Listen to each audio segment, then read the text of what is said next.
Hello students, chapter 1 the living world. इस chapter में हम लोगों ने लास्ट क्लास में पढ़ा था कैरेक्टरिस्टिक्स ऑफ लिविंग बींग्स, जिसमें हमने पढ़ा था कि कुछ कैरेक्टरिस्टिक्स ऐसे होते हैं जिन्हें एक्सक्लूसिव कैरेक्टरिस्टिक्स माना जाता है लिविंग बींग्स का, या हमने जिसे कहा था डिफाइनिंग प्रॉपर्टीज होती हैं लिविंग बींग्स की। आज हम पढ़ेंगे diversity in the living world. क्या होता है डाइवर्सिटी? आपको मालूम है कि हमारे आसपास डिफरेंट डिफरेंट वैरायटीज़ के प्लांट्स और एनिमल्स मिलते हैं। आप अगर ऑब्जर्व करोगे अपने आसपास तो आपको पॉट में लगने वाले प्लांट्स मिलेंगे। इसके अलावा बहुत सारे इंसेक्ट्स देखने को मिलते हैं, बहुत सारी बर्ड्स आपको देखने को मिलती हैं। अपने आसपास के एरिया में लोगों के घरों में आप देखोगे तो डिफरेंट डिफरेंट टाइप के पेट्स, पालतू जानवर जो होते हैं वो मिलते हैं। तो हम बोल सकते हैं कि डिफरेंट डिफरेंट वेराइटीज़ के प्लांट्स और एनिमल्स जो हैं हमें अपने आसपास देखने को मिलते हैं। इसके अलावा बहुत सारे ऑर्गेनिज्म ऐसे हैं जिन्हें हम नेकेड आइज से नहीं देख सकते हैं, पर वो ऑर्गेनिज्म हमारे सराउंडिंग में हमारे आसपास है, जिनको हम बोलते हैं माइक्रो ऑर्गेनिज्म। और ये माइक्रो ऑर्गेनिज्म को हम नेकेड आइज से नहीं देख पाते हैं।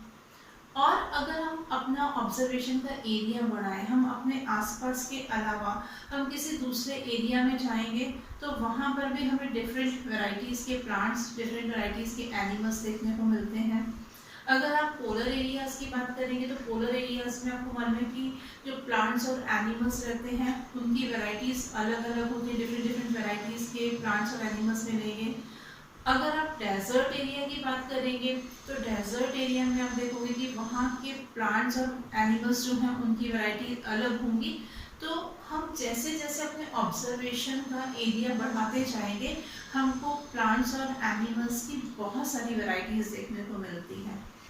तो इस तरह से हम बोल सकते हैं कि डिफरेंट डिफरेंट स्पीशीज जो है वो अर्थ पर प्रेजेंट होती हैं। अगर हम इसकी रेंज देखें तो ऐसा माना जाता है कि अर्थ पर लगभग 1.7 मिलियन से 1.8 मिलियंस जो है वो स्पीशीज मिलती हैं, और इसी को हम बोलते हैं biodiversity.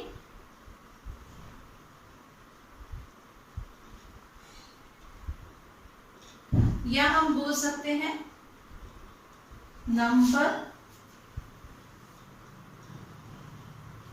and types of organisms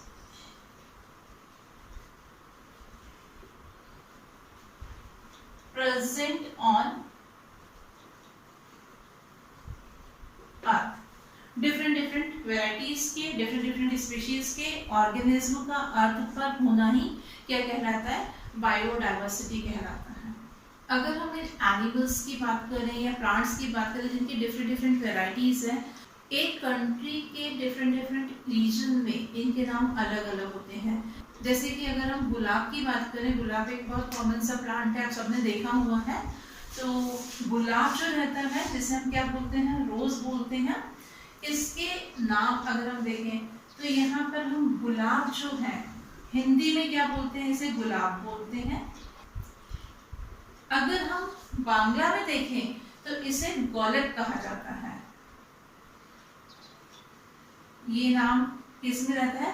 Bangla में नाम रहता है इसका। अगर हम तमिल में देखें तो तमिल में यहाँ पर इसका नाम रहेगा, तमिल में इसको बोलते हैं राजको। तो इस तरह से एक ही प्लांट के हमारे इंडिया में अलग अलग लैंग्वेज में अलग अलग नाम दिए गए हैं, अलग अलग लोकल नेम है। ये डिफरेंट वैरायटीज के प्लांट्स और एनिमल्स जिनको लोकल नेम दिए गए हैं, इन लोकल नेम को हर कोई पहचानता नहीं है, जिससे इन एनिमल्स की और प्लांट्स की स्टडी करना जो है वो सभी के लिए डिफिकल्ट हो जाता है। अभी हमने देखा कि जो रोज है उसको अलग अलग नामों से बुलाया जा रहा है, अलग अलग लैंग्वेज में अलग अलग नाम है उसके। तो इन लोकल नेम से इन प्लांट्स की या एनिमल्स की स्टडी करना जो है वो बहुत डिफिकल्ट होता है। इसीलिए ये डिसाइड किया गया कि इनको इस तरह का नाम दिया जाए कि वो नेम जो है उसका पूरे वर्ल्ड में फेमस हो, पूरे वर्ल्ड के लोग जो है उसे एक ही नाम से बुलाए। तो ऐसे नाम जो एनिमल्स को और प्लांट्स को दिए जाते हैं उनको हम बोलते हैं साइंटिफिक नेम।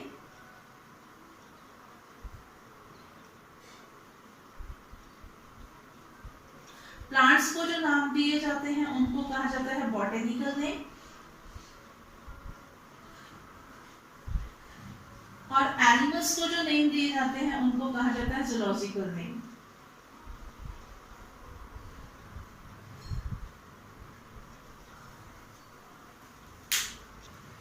किसी भी ऑर्गेनिज्म को वर्ल्ड में सेम नाम से पहचाना जाए इसीलिए देंगे साइंटिफिक नेम। ये साइंटिफिक नेम कुछ बायोलॉजिस्ट ने दिए थे और इन साइंटिफिक नेम की हेल्प से ही कोई भी पर्टिकुलर ऑर्गेनिज्म वर्ल्ड के किसी भी पार्ट में उसी नाम से पहचाना जाता है, इसको साइंटिफिक नेम से ही पहचाना जाता है। ये सिस्टम जिसमें कि साइंटिफिक नेम दिए गए थे, इस सिस्टम को बोला गया बाइनोमियल नॉमेनक्लेचर, जिसको अभी हम और पढ़ेंगे। बाइनोमियल नॉमेनक्लेचर बोला गया इसे।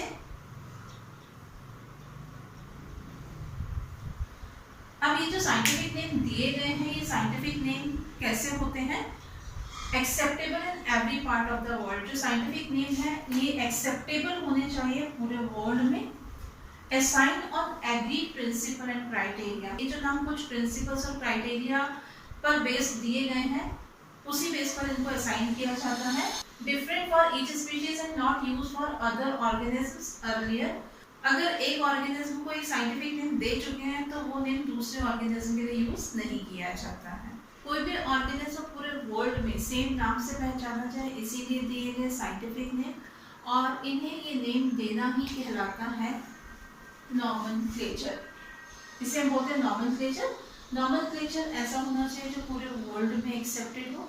किसी भी प्लांट या एनिमल को जो साइंटिफिक नेम दिया जाता है ये नेम बेस्ड होता है कुछ प्रिंसिपल्स और क्राइटेरिया पर, और ये जो क्राइटेरिया, प्रिंसिपल्स और जो रूल्स दिए गए हैं वो दिए गए हैं ICBN और ICZN ने।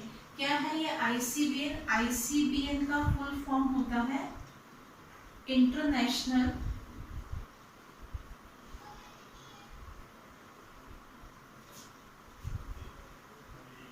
कोड फॉर बॉटेनिकल नॉमेनक्लेचर,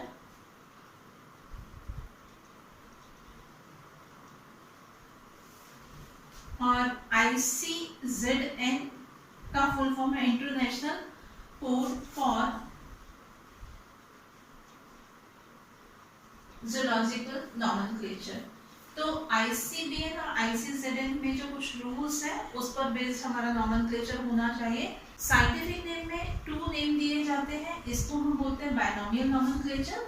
जो बाइनोमियल नॉमेनक्लेचर है इसमें नाम जो होता है वो 2 वर्ड्स में होता है। बाइनोमियल नॉमेनक्लेचर सबसे पहले कैरोलस लिनियस ने 1751 में दिया था। इसमें 2 नाम होते हैं किसी भी ऑर्गेनिज्म के। एक नेम होता है जेनेरिक नेम, या हम बोल सकते हैं इसके जीनस का नाम लिखा जाता है, और जो सेकंड नेम होता है वो होता है स्पेसिफिक एपिथेट, या हम बोल सकते हैं स्पीशीज का नाम होता है। तो बाइनोमियल नॉमेनक्लेचर में किसी भी ऑर्गेनिज्म को 2 नेम दिए जा रहे हैं। उसका फर्स्ट नेम जो होता है वो होता है जीनस का नाम, और सेकंड नेम जो होता है वो होता है स्पीशीज का नाम। अभी हमने पढ़ा कि जब किसी भी ऑर्गेनिज्म को साइंटिफिक नेम दिया जाता है तो साइंटिफिक नेम में 2 वर्ड होते हैं जिसको हम बाइनोमियल नॉमेनक्लेचर बोलते हैं। इसमें फर्स्ट वर्ड जो है वो जीनस के नेम को रिप्रेजेंट करता है और सेकंड वर्ड जो है वो स्पीशीज के नेम को रिप्रेजेंट करता है। अब हम पढ़ते हैं rules of binomial nomenclature. Binomial nomenclature के रूल्स सबसे पहले दिए लिनियस ने, बाद में ICBN एंड ICZN जो कोड थे इन्होंने इन रूल्स को रिवाइज किया था। तो ये रूल कौन से हैं? इसमें फर्स्ट रूल है the name are generally in Latin and written in italic. यहाँ पर जो नेम दिए गए हैं वो लैटिन में दिए गए, लैटिन लैंग्वेज में दिए गए हैं और इन्हें इटैलिक में लिखा जाता है। लैटिन लैंग्वेज को डेड लैंग्वेज कहा जाता है और जो साइंटिफिक नेम है वो लैटिन में दिए गए। फर्स्ट वर्ड रिप्रेजेंट करता है जीनस को, अभी हमने बात की, और सेकंड वर्ड जो है वो रिप्रेजेंट करता है स्पीशीज को। Both the words in biological name when hand written are separately underlined or printed in italic। जब ये नाम लिखे जाते हैं यानी कि फर्स्ट नेम किसको रिप्रेजेंट कर रहा है? जीनस को, सेकंड नेम रिप्रेजेंट कर रहा है स्पीशीज को। जब ये नाम लिखे जाते हैं, अगर हम हाथ से लिखते हैं, हैंड रिटन है, तब दोनों वर्ड्स को सेपरेटली अंडरलाइन किया जाता है, और अगर ये प्रिंटेड फॉर्म में होते हैं तब हम इसे इटैलिक फॉर्म में लिखते हैं। तो जैसे अगर हम एक नेम लेते हैं मैंगीफेरा इंडिका, मैंगीफेरा इंडिका, ये मैंगो का बॉटनिकल नेम है मैंगीफेरा इंडिका। मैंगीफेरा जीनस को रिप्रेजेंट करता है और इंडिका जो है वो इसकी स्पीशीज है। मैंगीफेरा अभी हमने क्या किया है, इसको हाथ से लिखा है, तो यहाँ पर क्या किया जाता है, दोनों को अलग अलग अंडरलाइन किया जाता है। और अगर ये प्रिंटेड होते तो किस में होते हैं, इटैलिक्स में होते हैं। नेक्स्ट हम देखेंगे कि जो बायनोमियल नोमेनक्लेचर में है, टू वर्ड्स में नेम दिया गया है। फर्स्ट नेम जीनस है, सेकंड नेम स्पीशीज है। तो जीनस को जब हम लिखते हैं तो इसको हम हमेशा स्टार्ट करते हैं कैपिटल लेटर से, और जब हम स्पीशीज को लिखते हैं तो इसको हम हमेशा स्टार्ट करते हैं स्मॉल लेटर से। जैसे यहाँ पर मैंगीफेरा इंडिका में एम जो है वो कैपिटल है। मैंगीफेरा क्या है, जीनस का नाम है, उसका फर्स्ट लेटर हमेशा कैसा होना चाहिए, कैपिटल होना चाहिए। और इंडिका इसकी स्पीशीज है, स्पीशीज का फर्स्ट लेटर हमेशा कैसा होना चाहिए, स्मॉल होना चाहिए। अगर हम इससे स्मॉल लेटर से स्टार्ट करेंगे, मैंगीफेरा लिखते हैं, स्मॉल लेटर से स्टार्ट करेंगे तो ये गलत हो जाएगा। कभी भी हमें इसे स्मॉल लेटर से स्टार्ट नहीं करना चाहिए। जो जीनस का नाम होता है हमेशा कैपिटल लेटर से ही स्टार्ट किया जाता है। इसके अलावा जो ऑथर रहते हैं, ऑथर का नेम जो रहता है उसका एब्रिविएटेड फॉर्म लिखा जाता है स्पीशीज के नेम के बाद में। तो यहाँ पर अगर हम मैंगो का ही नाम लिखते हैं, मैंगीफेरा इंडिका, और इसके जो ऑथर थे वो कौन थे, लीनियस थे, तो इसका एब्रिविएटेड फॉर्म हम लिखते हैं यहाँ पर मैंगीफेरा इंडिका लीनियस, क्योंकि इसके ऑथर कौन थे, लीनियस थे। तो ये थे बायनोमियल नोमेनक्लेचर के कुछ रूल्स। जब किसी भी ऑर्गेनिज्म का साइंटिफिक नेम लिखा जाता है तो हमें इन रूल्स का ध्यान रखना चाहिए। अब हम देखते हैं कुछ प्लांट्स और एनिमल्स के scientific name. P common name है, मटर को कहा जाता है, इसका साइंटिफिक नेम होता है पाइसम सैटाइनम। यहाँ पर आप देखिए जीनस के नाम को कैपिटल लेटर से स्टार्ट किया है और स्पीशीज के नेम को स्मॉल लेटर से, दोनों को अलग अलग अंडरलाइन किया है। सेकेंड नेम है ऑनियन, ऑनियन प्याज कॉमन नेम है ये, और इसका साइंटिफिक नेम होता है एलियम सेपा। इसमें जीनस के नाम को कैपिटल लेटर से शो किया है और स्पीशीज के नाम को स्मॉल लेटर से, दोनों को अलग अलग अंडरलाइन किया है। नेक्स्ट वीट, गेहूं कॉमन नेम वीट है, इसका साइंटिफिक नेम है ट्रिटिकम एस्टिलम। ट्रिटिकम जीनस के नाम को कैपिटल टी से स्टार्ट किया है, स्पीशीज के नाम को स्मॉल ए से स्टार्ट किया है, दोनों को अलग अलग अंडरलाइन किया गया है। ह्यूमन बीइंग जो है उसका साइंटिफिक नेम क्या है, होमो सैपियंस। होमो एच कैपिटल लेटर, जीनस है ये, सैपियंस स्पीशीज है, स्मॉल लेटर, दोनों को अलग अलग अंडरलाइन किया है। डॉग का साइंटिफिक नेम है कैनिस फेमिलियरिस, इसमें जीनस को कैपिटल लेटर से शो किया है, सी कैपिटल है, और स्पीशीज के नेम को स्मॉल लेटर से स्टार्ट किया है, एफ स्मॉल है, और दोनों को अलग अलग अंडरलाइन किया है। और जब आप किसी भी ऑर्गेनिज्म का साइंटिफिक नेम लिखें तो हमेशा ध्यान रखना कि जीनस के नेम को कैपिटल लेटर से स्टार्ट करना है, स्पीशीज के नेम को स्मॉल लेटर से स्टार्ट करना है, और दोनों ही वर्ड को अलग अलग अंडरलाइन किया जाएगा। आज हमने पढ़ा डाइवर्सिटी इन लिविंग वर्ड में बायनोमियल नोमेनक्लेचर को। नेक्स्ट क्लास में हम इसी टॉपिक को कंटिन्यू करेंगे। Thank you.